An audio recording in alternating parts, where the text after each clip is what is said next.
pleasant good evening to you all. I am wishing you all health and safety during which has been this unprecedented year we call 2020. But I see some familiar faces here tonight, and we're so excited to have you. As Amy said, I am just about 6 months away from being a two-time alumnus from the University of Rhode Island.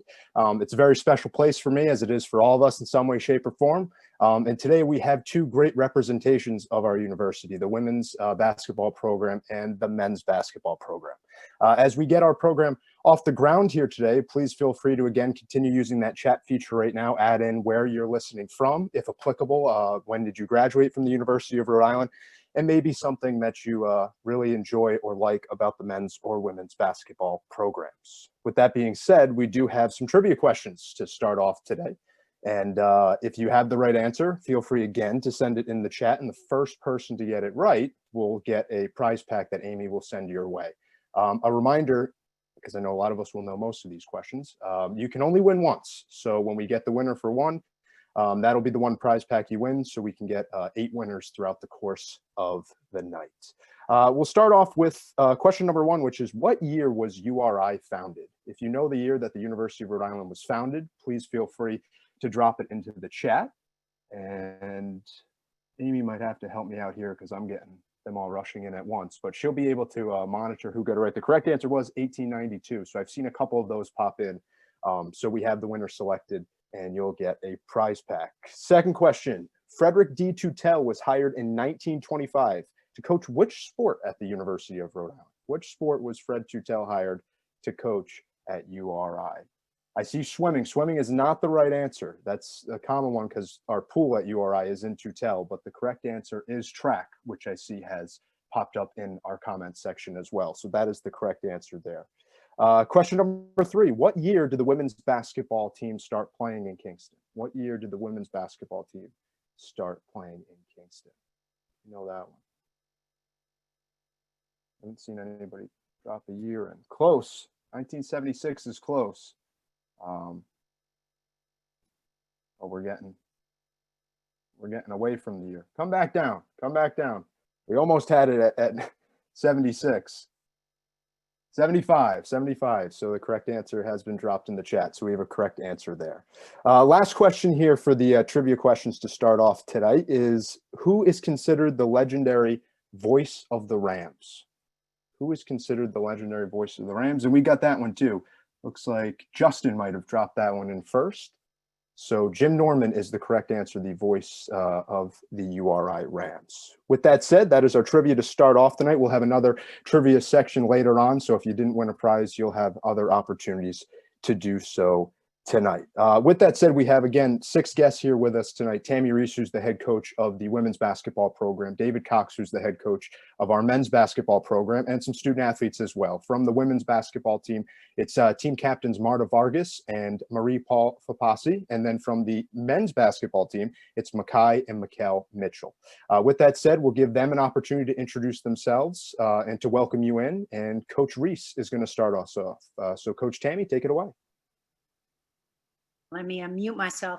Good evening, everybody, and welcome. I want to thank you for your continued support and thank you for being here tonight. And I also want to send a special thank you to all those that are on this Zoom call tonight that gave to URI's Day of Giving. It was amazing. Our team came in first, so it was really helped our program. And again, I just have to thank you for your continued support. It means so much to our student athletes. So thank you. Talking a little bit about this season, it's been thus far very challenging, to say the least, for our student athletes. To give you kind of a capsule of what a day looks like for us right now, the kids have a million safety protocols and procedures they're following in order to stay safe and actually have a season. And they're sacrificing so much, seeing their friends and family. You know, our girls really go to class, go to practice, strength and conditioning, grab their meals to go, and go to their room and they eat. And that's a daily basis. They live in this little bubble. And both the men and women's program have just been amazing in following the protocol so we can have a season. So kudos to them. We've only been practicing about 5 weeks as a team together. We had no summer due to COVID, obviously. And so the biggest challenge for us right now is installing everything, but creating a chemistry within our team because, you know, we have 7 new faces. Not that they're all freshmen. We have many transfers from big time programs like Missouri, Virginia, Syracuse, Washington State, all BCS programs. So we have a lot of experience, but they are new faces. And then we also have 7 international players. So we have great diversity on our team, which I'm very excited about. Our team currently, we play fast, both offensively and defensively.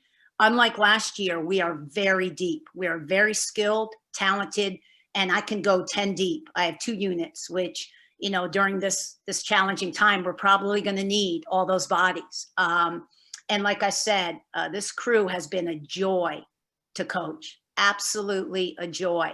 They show up every day ready to work, ready to compete. They're all coachable, and they're unbelievable student athletes. Just really, really great young women. And so this has made my 2nd year, even though it's been very challenging, I've never been happier to walk into a practice and have some sense of normalcy with these young women, and they are outstanding. So my hat's off to them and kudos to them for sacrificing so much and giving to us. And so without further ado, I want you to meet 2 of our young women. Both are captains. Both are international, and both we will rely on heavily to lead us this season. So I'm going to start with Marie Poel, and then Marta will take it from there. So MP, introduce yourself. Thank you, Coach Tammi. Hello, everybody. My name is Mary Paul Puposi. I'm in political science major. I'm graduating in spring 22, and my position on the team is forward.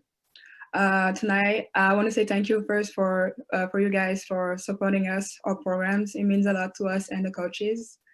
And I want to share with you a memory from last year, a good one.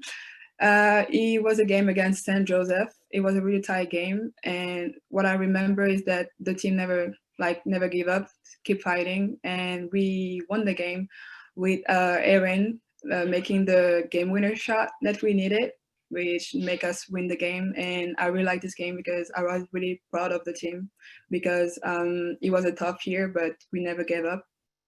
And for my personal goal this year is, as I returned from last year, I just want to be like the best captain that I can be and a good leader on the team and of the team, either academically or in sport. So now I'm gonna let my teammate Marta to present herself. Hello, everyone. Good night. I'm Marta. I'm a senior, and my major is computer science. I'm also from Portugal. And first of all, I just want to thank everyone for being here tonight and also for all your support. It really means a lot to us. And like I said, this is my 4th year here at URI. So one of my favorite memories so far was last year when we beat UMass at home, and they were on a 11-game winning streak. So it was a great team win, and they were also undefeated in the conference. So we just had a great celebration in the locker room after the game. And we also went to Applebee's as a team, just having a good time. So that was definitely one of the best moments so far here. And also last year, unfortunately, I missed most of the season due to an injury. So I'm just really excited to get back on the court with this team, especially because I think we really have a good team and that is coming great together. And so just looking forward to be the best leader I can be on and off the court, just like MP said, and just make impact on the court and off the court for this great group. Thank you. Excellent, excellent. Thank you, MP, Marta, Coach Reiss, for introducing yourselves. And now we'll let Coach Cox take it away. Coach?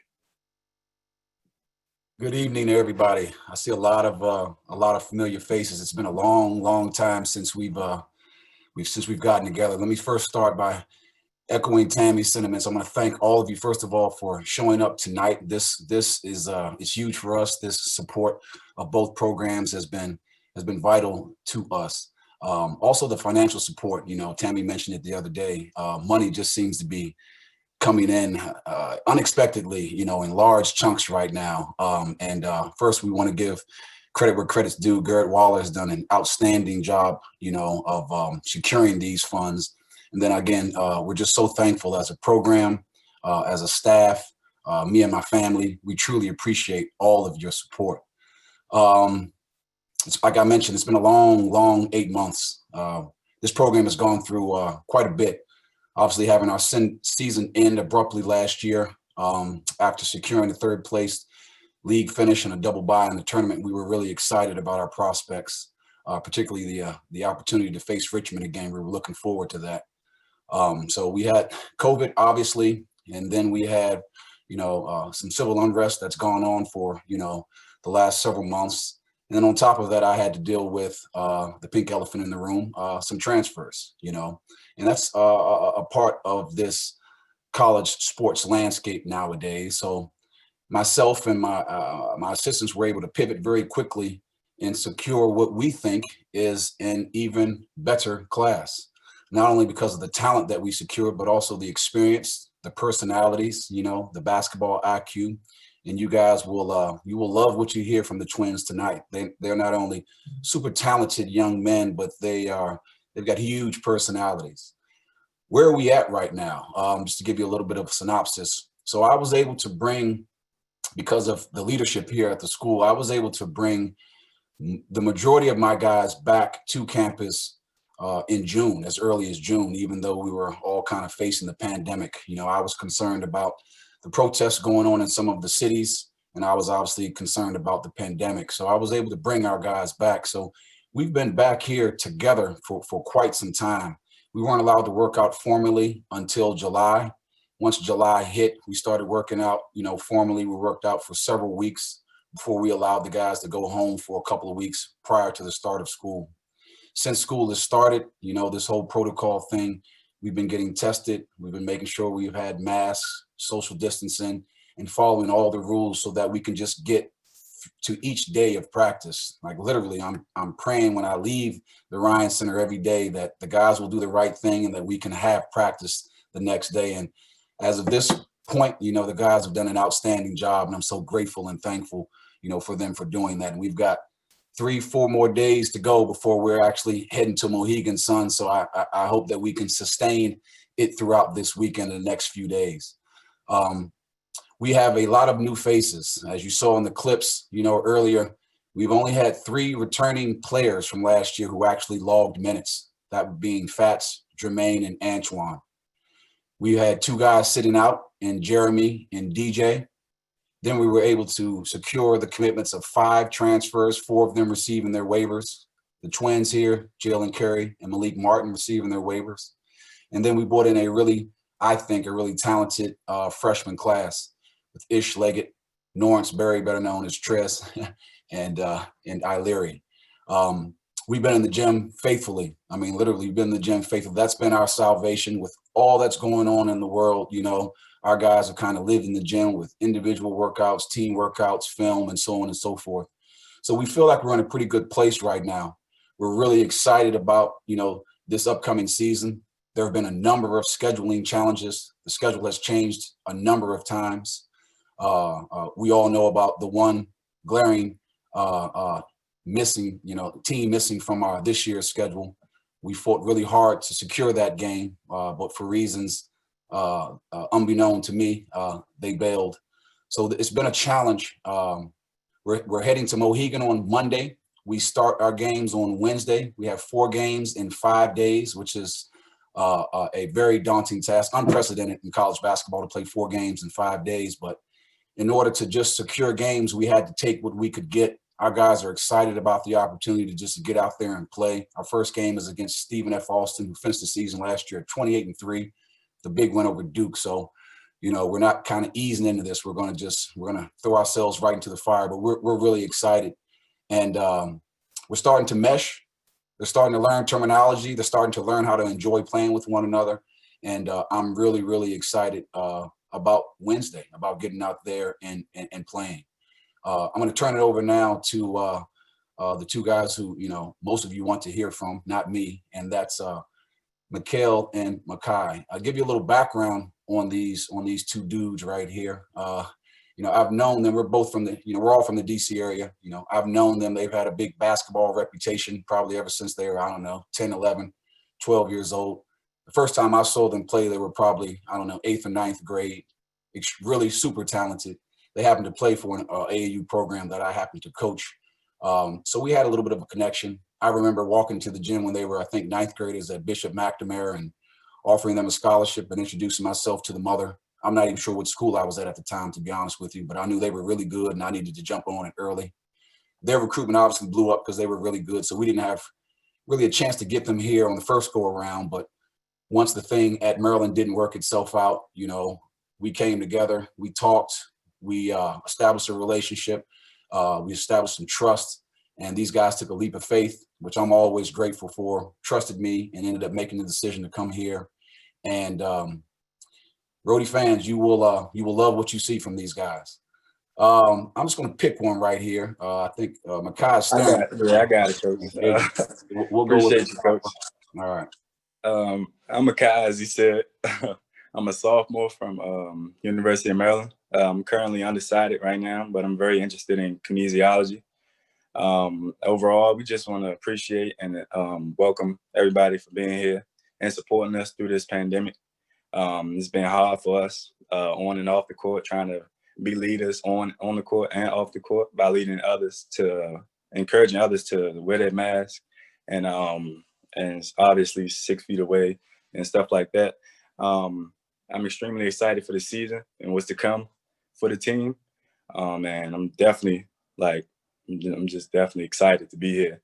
And I feel welcome with open arms from everybody. And I'm just excited to get to work. Go ahead, Kel. Hey everyone, my name is Mikhail Mitchell, and I want to thank everybody who joined tonight and that supports the Rhode Island family and stuff like that. And I just want to say I'm thankful for them allowing us to have a season and stuff like that.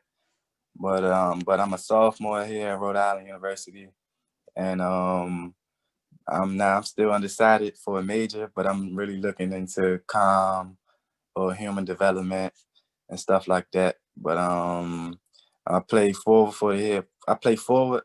for Rhode Island and some goals that I have for the team are just to play tough, physical all year, play hard as a team, and play every game like it's our last, because it could be taken away from us at any time, any point. So and I'm just very thankful to be here. Thank you to both Makai and Mikhail and Coach Cox for giving us some insight into their program.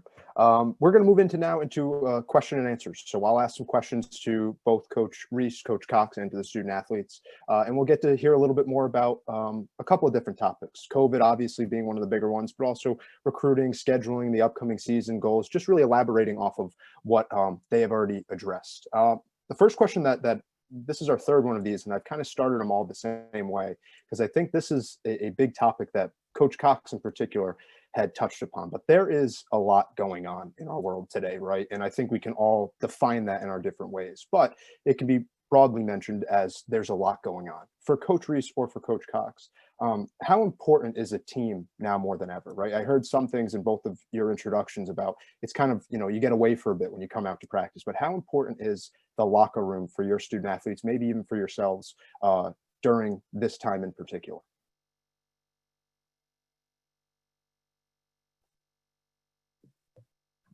Well, you know what I would say to that Stone, this pandemic has had an effect on everybody in a lot of different ways. Some positive, obviously a lot negative. I won't dwell on the negative, I will dwell on the positive. So before I even answer that question, I'll just talk about, you know, myself and my family during this pandemic. And this probably, you know, is something that you guys can relate to. During the pandemic, obviously, with the inability to leave our house a lot and go to a lot of places, you know, we spent a lot of time together, and, you know, we kind of figured it out. You know, we ate a lot together. We played games a lot together. We talked. We did things that we normally, especially with me, you know, not being able to be around, we did things that we normally haven't been able to do in the last, I don't know, 23 years of me coaching basketball. So we were able to just become closer as a family. And I would say the same thing, you know, as a team, you know, with the inability to do a whole lot of different things, we have really been able to kind of fortify our relationships.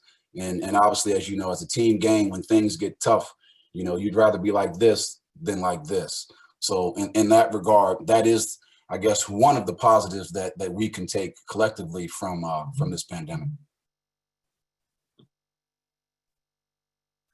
You know, I echo what Dave said. I think for our team, it really, when we came back, because we weren't able to come back in the summer, like Dave, a lot of our international kids, they got stuck in their countries. And so they came back right when school started.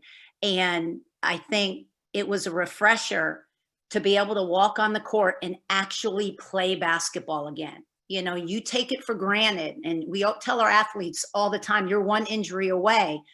Well, they actually experienced what it felt like to not be able to run, to not be able to lift, to not be able to play basketball again. It got taken away. And so when they came back, it was like they were foaming at the mouth. They couldn't wait. And it became like their salvation. I felt that way coaching. I've never missed basketball more than when I couldn't have it, when I couldn't have my team. I missed them so much. The Zoom calls every week, and it just wasn't the same to not be able to spend time and really be around each other. And it gave me an appreciation for my players and for the game again. And it gave me that hunger. And I saw it in them when they came back. Like Dave said, I've never seen kids in the gym more. They live in the gym. I got to tell them, you got to go home. No, coach, I need individuals. I want this, I want that. And it's because of the trying times. And it's definitely a positive out of a negative that I see. Excellent. Thank you both for answering that. For the student athletes too, right? Coach Reiss had used the word challenging a couple times, in particular from your perspectives, right? It's challenging to be a student athlete during this. How has it affected maybe you guys? I know Marta and MP are both part of that international crowd that it took you guys a while to finally get to campus, but how has this really affected you guys in terms of maybe your training or just getting ready to start a season? For me, well, I was in Portugal, so it was obviously a little stressful not knowing when I could come back. But since we have a lot of international players, we were talking to each other and just supporting each other because we were all in the same position. So, I mean, having teammates that can be there for each other, that's huge, because even though everyone's like going through something, we can all support each other. And I mean, it was not a good situation to be in, but with the support, we got through it. Yeah, sorry. I gotta say that, yeah, it was pretty hard because we never know if we were going to be able to come back or not. So it was hard, like, to wait. Like, it was really long, a long summer. And like she said, like, we had support. We know other people in the same situation, so it was easier, like, to give us each other information about the situation. And I think, like, it was easier like that, because I feel like if we were alone, it would be more difficult. But I was really glad to have, like, other people being in the same situation than me. So I was, like, able to share my preoccupation, and so yeah. Excellent. For either Makai or Mikkel, same thing. You know, what have been the challenges for you guys? You know, Coach Cox mentioned you've been on campus a little bit longer, but how has COVID really affected the way that you guys, you know, operate as athletes? It definitely, like, played a big part. Like coming into the summer, not being able to like get in the Ryan Center or stuff like that.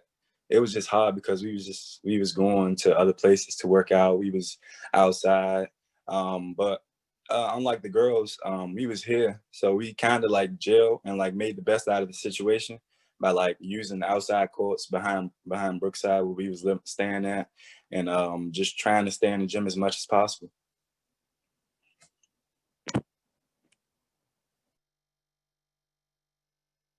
Yeah, this has definitely been, again, I just echo the phrase that Coach Reiss used, challenging, right? It's just been challenging for us all, but in particular, trying to get ready for a season now, and it's upon us, right? Next week, both these programs are going to start up, and Coach Cox alluded to it a little bit, but scheduling this year is probably a little different than it's ever been. You're trying to get guaranteed games, in particular in the non-conference slate. For Coach Cox and for Coach Reiss, both of you, though, still ended up putting together very deep non-conference schedules that'll end up helping and translating, hopefully, to postseason berths in March. But what was that process like of not only scheduling, but scheduling and trying to secure games during the pandemic?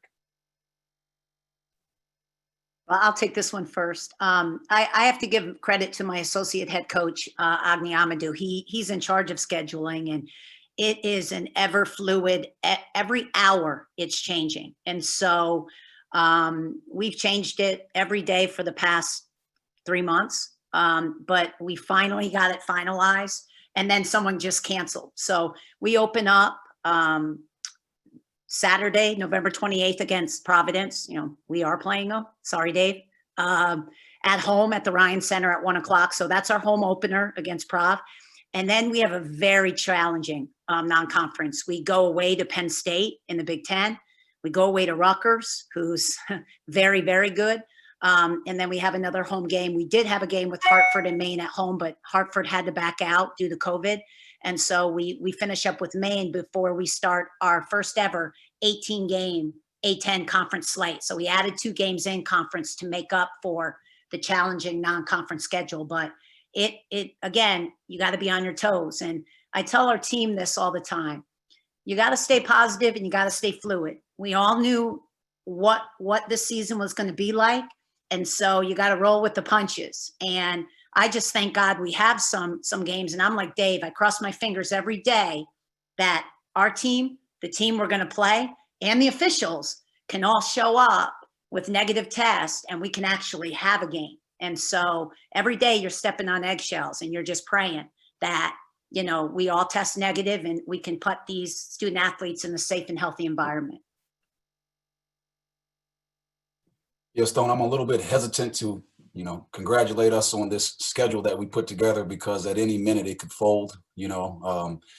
We joined the Mohegan Sun, and there were 3 other teams we were scheduled to play, and that has changed drastically in the last month. We're not playing any of the teams that we were initially scheduled to play. We've got a whole different 3 teams, and the situation is still fluid. Obviously, if somebody, gets the virus in the next 24, 48 hours from any other team, hopefully not ours, they're going to have to bail.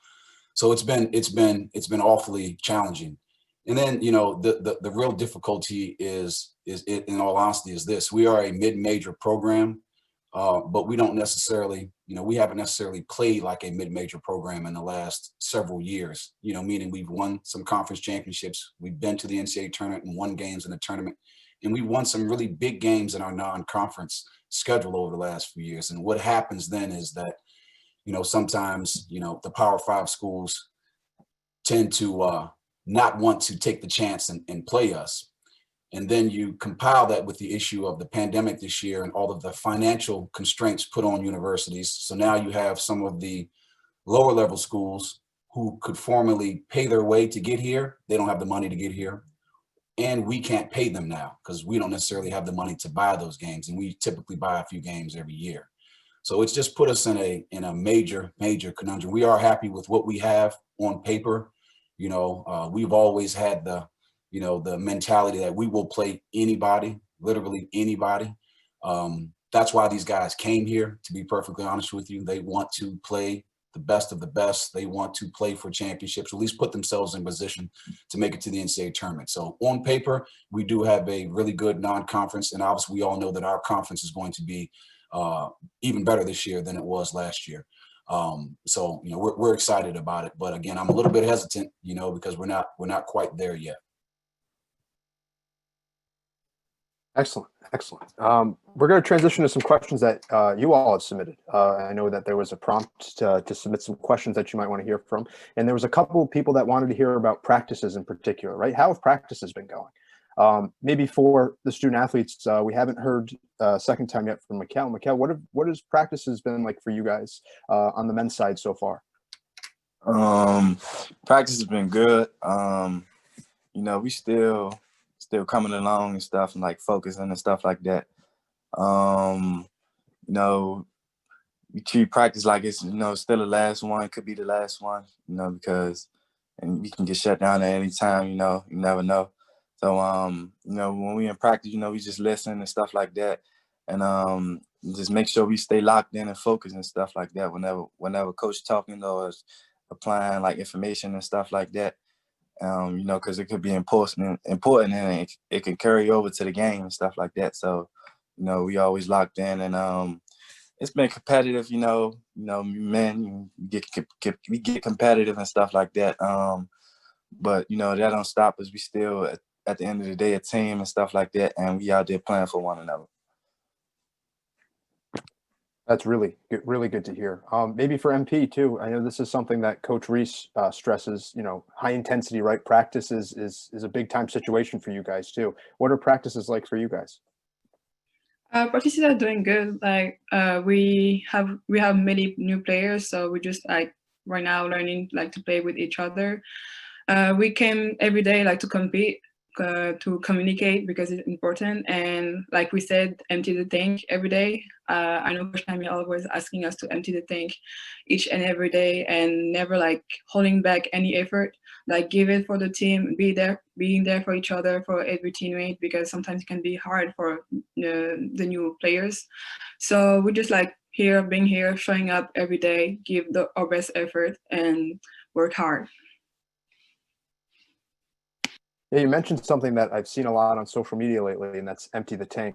Coach Reiss, do you want to maybe describe that for us? What exactly is emptying the tank? MP did a good job of maybe from the perspective of a student athlete, but you know that's your mantra now. What does empty the tank mean to you guys, maybe your staff and just your program overall?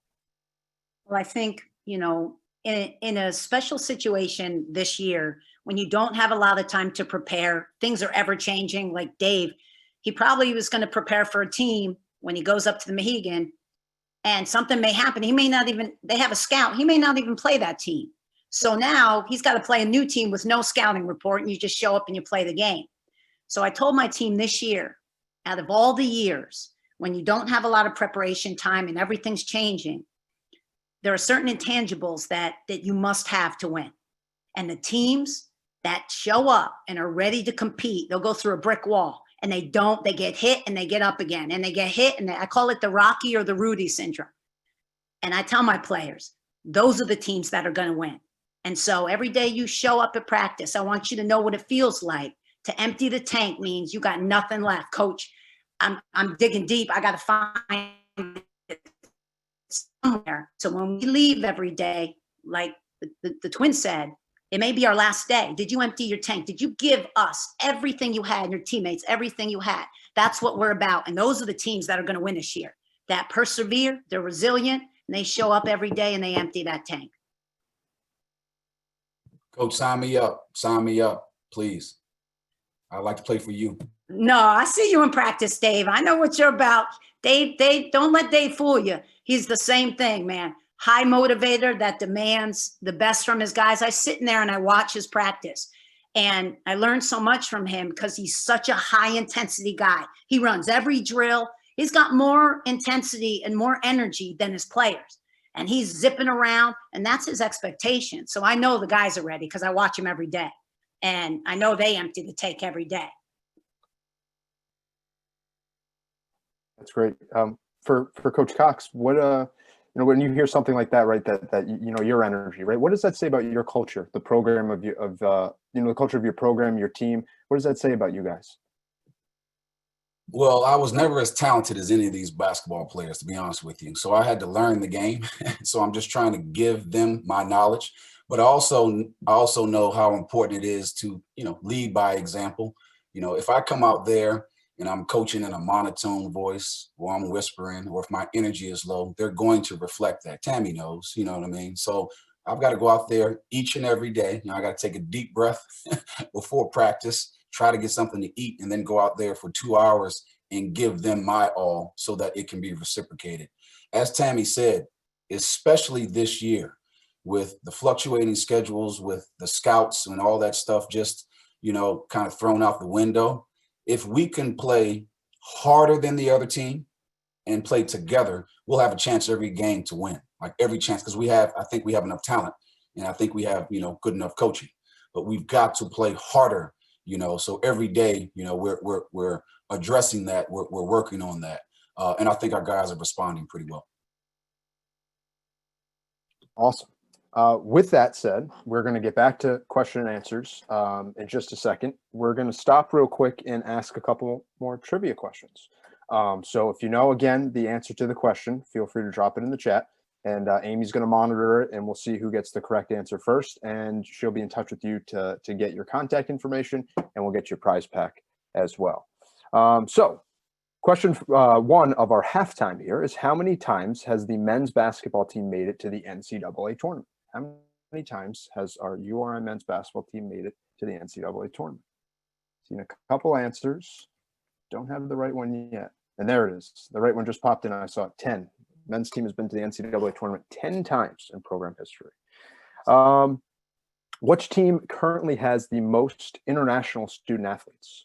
Which team currently has the most international student athletes? And yes, the correct answer dropped in: women's basketball. Women's basketball has. Does anybody want to take a stab at how many international teams? Yes, the correct answer came in there too. 7. I think Coach Tammy might have dropped that early on too. So get some people paying attention for sure. Excellent. Next one. Who is the all-time leading scorer for men's basketball? Who's the all-time leading scorer? I'll give you a hint. He's also the only member of the 2,000 point club. Seen a couple that have come up. Don't have the correct answer yet. Lamar Odom, no. Did I get it? Yes, I think it came in, right? We saw it, right? It came in, right, Amy? It is. It's Carlton Owens. So I saw a couple people drop in his name. So it is Carlton Owens. He had 2,114 career points at URI. Last question here for trivia. When did the Ryan Center open for both teams? When did the Ryan Center open for both teams to use? We're looking for the year in particular. And I see the year is popped in there. It is 2002. See a couple people dropped it. Looks like Deb might have had it first, or Steven. A couple people got it, but 2002. It opened officially on June 20th, 2002, the home arena, which of course we'll be missing you all there at the Ryan Center for the start of the season this year. But of course, we'll look at it optimistically, hopefully later on. If not this year, definitely next year, we get some fans back into the Ryan Center. With that, we can continue to move on to question and answers. Again, I'm going to cheat here a bit and use the questions that you guys submitted in. And I got a couple questions that were asking about academics, so largely for the student athletes, right? So this is, not even COVID related, but rather just your jobs as student athletes. What is it like balancing everyday life as an athlete and a student? Marta, if you want to take this one first. Yeah, I mean, we as college students, we have a lot of work, but we have a lot of support, like academic advisors and learning specialists. And if we're struggling in any class, we can always ask for tutors. So the coaches always make sure that we know that education is a priority.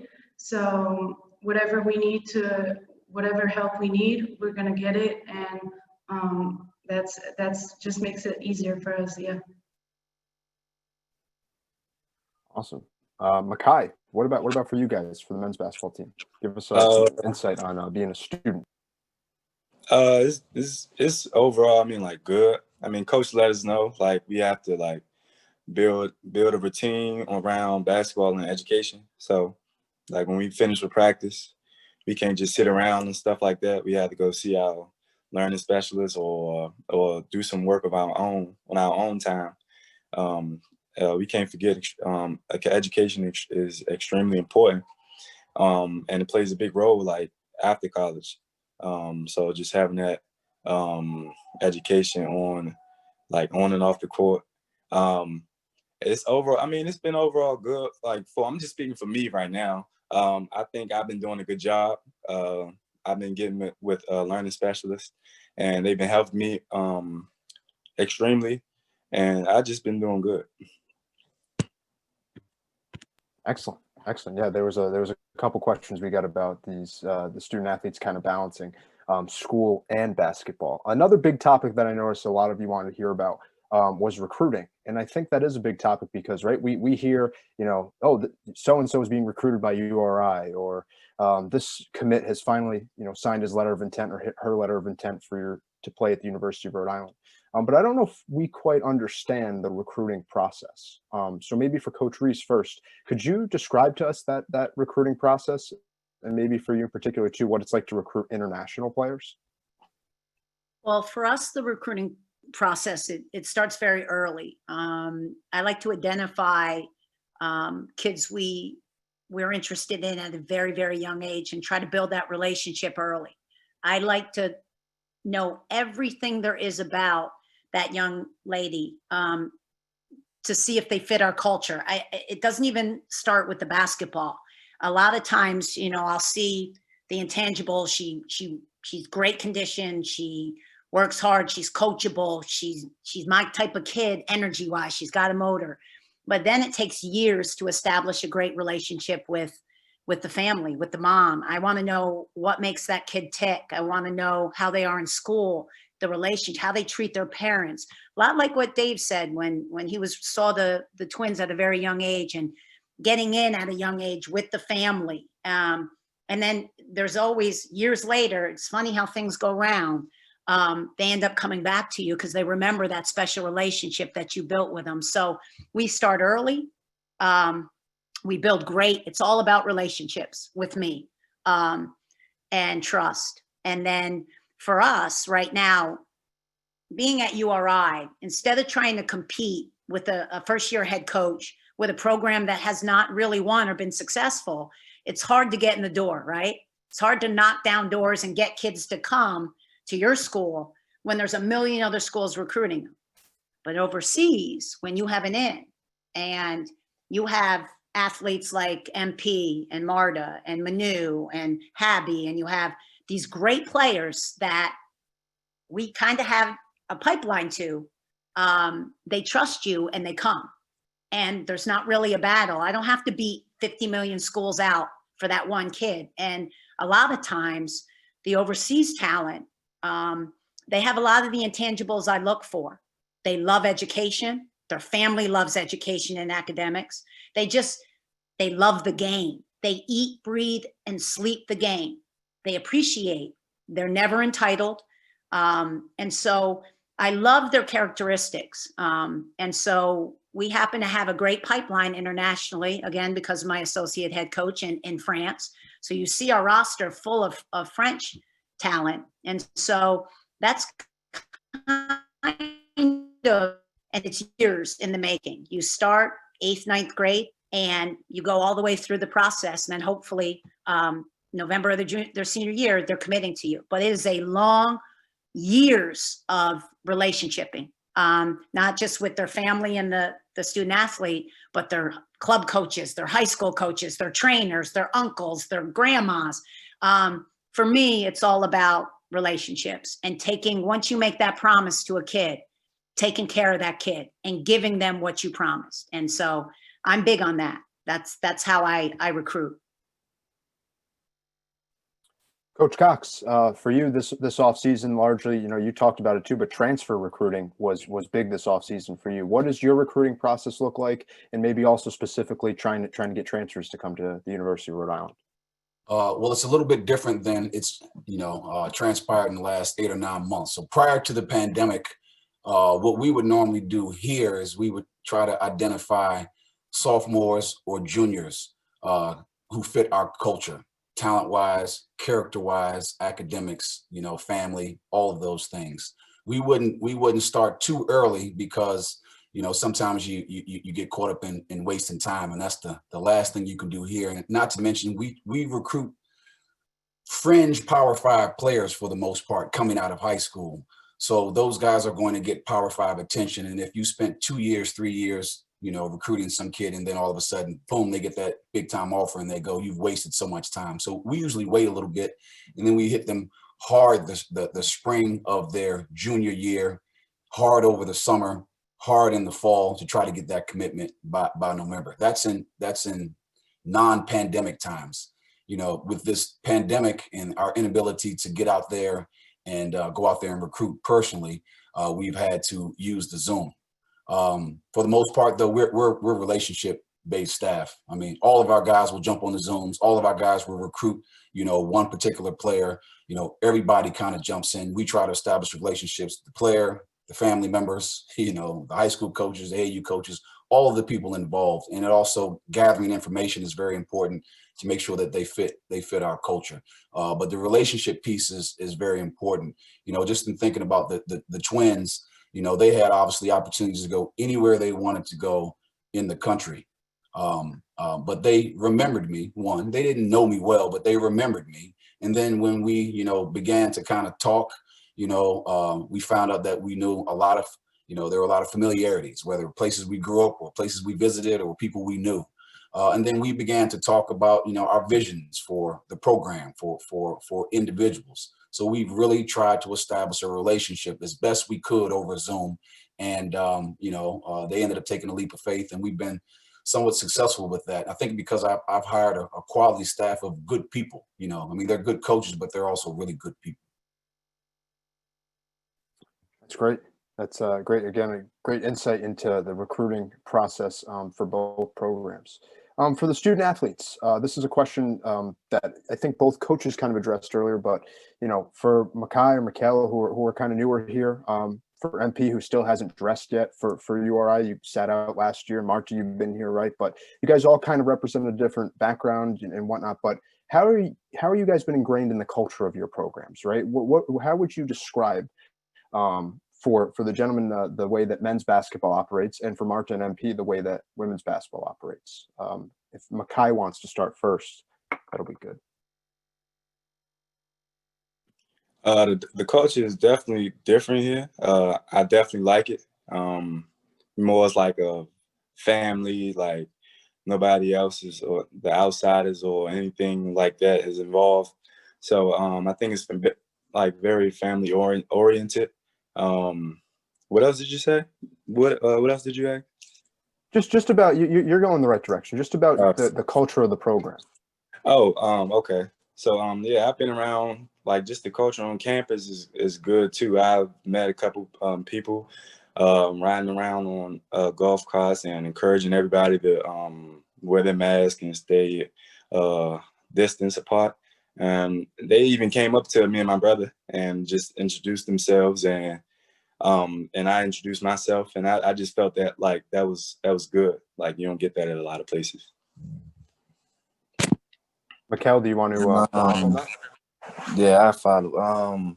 You know, just the culture. I think the culture was good. You know, just from day one. You know, just us deciding on Rhode Island, attending Rhode Island and stuff like that, and just having that connection with the coaches and stuff like that, like Coach said, and it was just, you know, very welcoming and warming and stuff like that, especially just coming from the situation that we came from, and you know, just finding a new home and stuff like that.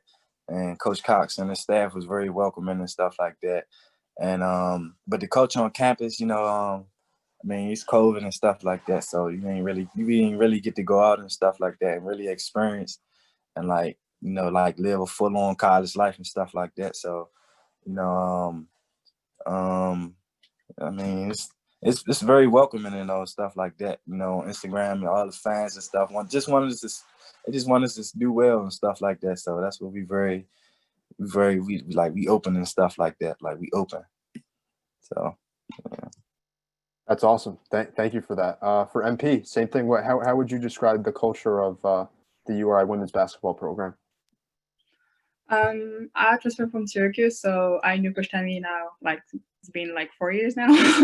So I knew how she was, and she's really like an energy like person. She's really into relation with people, and with Coach Adini is the same. Like we all came from Syracuse, so I wasn't like a stranger to the culture. Like I kind of like know it, and that was the main reason why I came here, because I felt like I was able to trust them on court, even outside the court. Like then I feel like it's important to have like coaches that really care about you on the court and outside.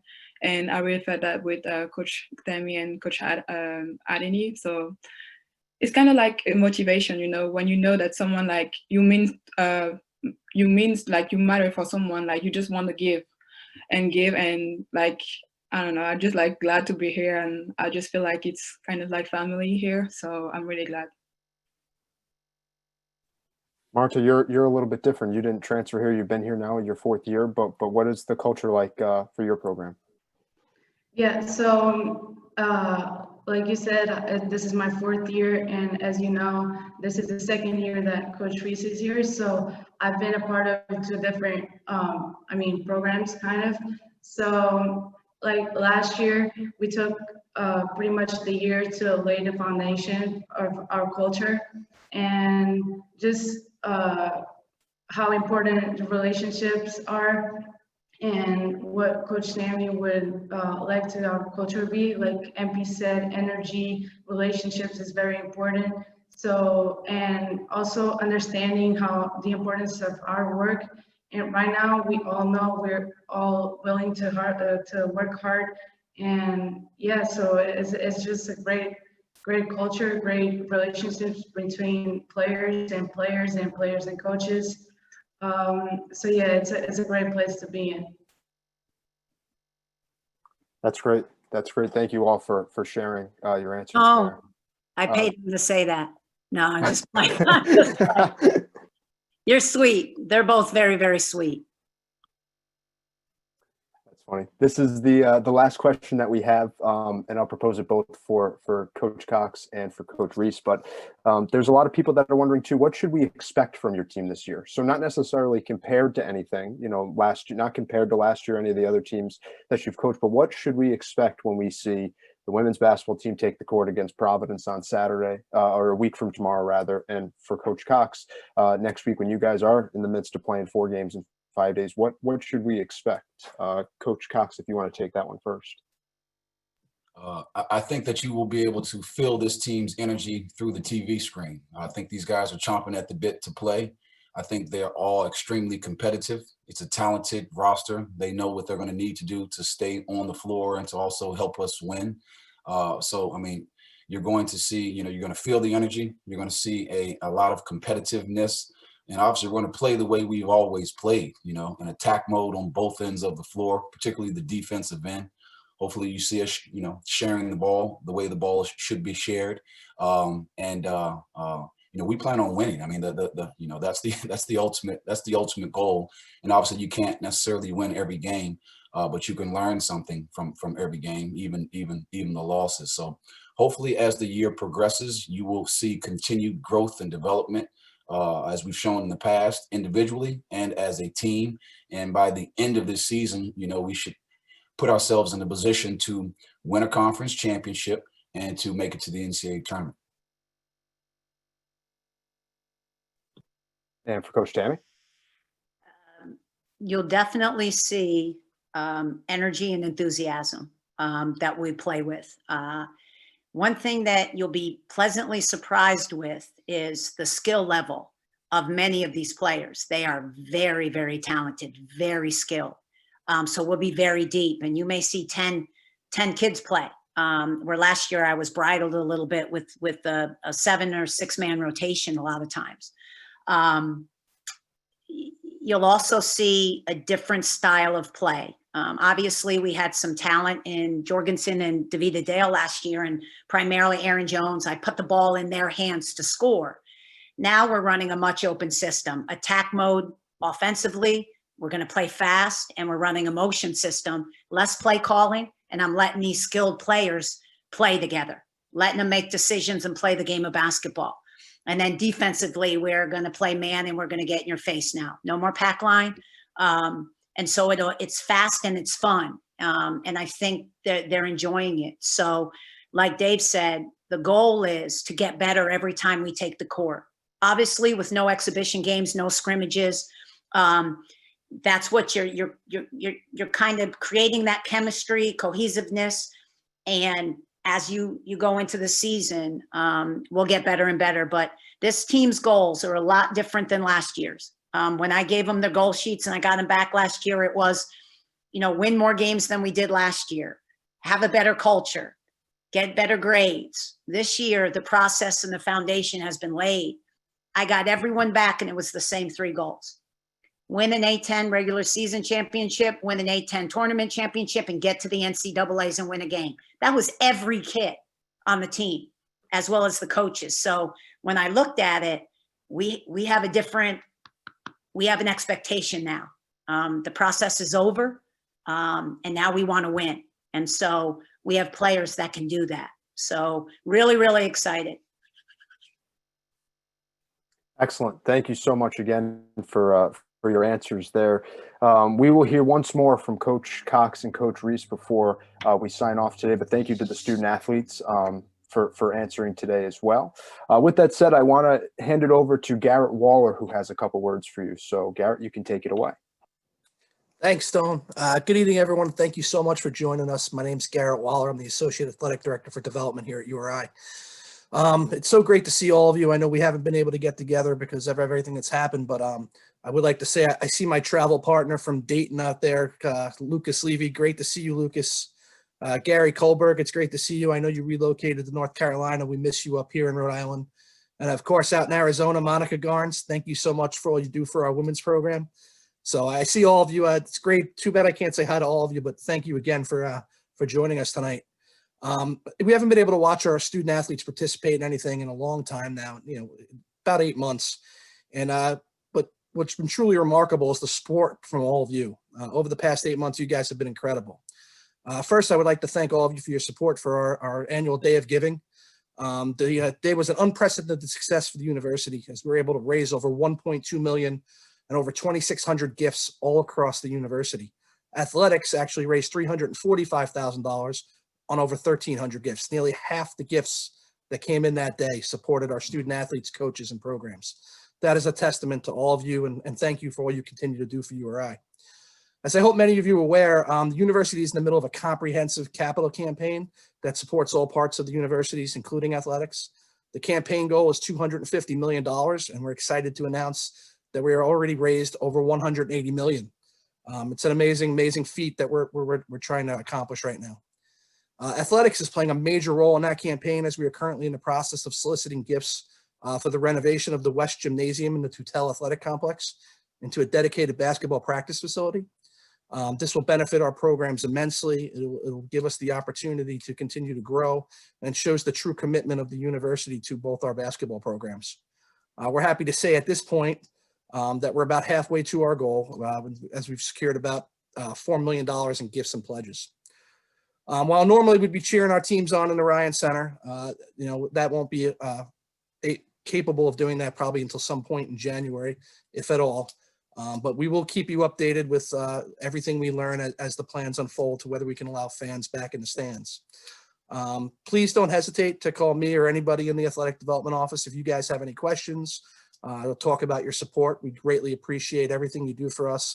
You've been amazing these past 8 months, and we hope we can continue to make you proud. Back to you, Stone. Thank you, Garrett. Again, we appreciate it. With that said, I'd like to offer just a couple kind words and a toast to both of these programs, and we would encourage you to do the same. If you want to drop into the chat some well wishes for these programs as they embark on the 2020-2021 campaign, which starts for men's basketball on Wednesday and for women's basketball a week from tomorrow. So feel free to use that chat function. But I think at this point, it's great to acknowledge, health and safety for these programs, both on and off the court. We heard that there's a lot of variables that can be changing over the course of these next couple days, weeks, months, etc.